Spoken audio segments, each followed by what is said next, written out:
Shugaban ƙasa Bola Ahmed Tinubu ya amince da ƙara yawan rundunonin sojojin Najeriya daga 8 zuwa 12, tare da shirin ɗaukar ƙarin jami'an soja domin yaƙi da matsalolin tsaro.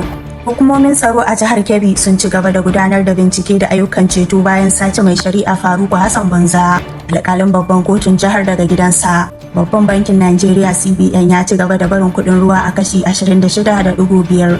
saboda yanayin tattalin arzikin duniya da rashin tabbas. Rikicin Iran da Amurka ya shafi bangaren gine-gine a Najeriya, inda masana sun bayyana cewa tashin hankalin kasashen duniya na ƙara tsadar kayan gini tare da shafar wasu ayyukan gine-gine a Najeriya. Kamfanonin Dangote da Zenith Bank sun samu lambar yabo kan gudunmawar da suka baiwa Najeriya wajen bunƙasa tattalin arziki da ci gaban ƙasa. An yankewa wani ɗan Najeriya mai shekaru 27 hukuncin ɗauri a Amurka, bayan ya yi damfara a yanar gizo wadda ta yi sanadiyar mutuwar wani matashi. Najeriya na ci gaba da tattaunawa da kasashen duniya domin ƙara inganta musayar bayanan sirri domin inganta lamarin tsaro. Rundunar sojan ruwa ta kai hare-hare kan masu satar mai a Niger Delta, inda suka ƙara ƙaimi wajen fatattakar masu tata mai ba bisa ka'ida ba da kuma masu satar albarkatun man fetur.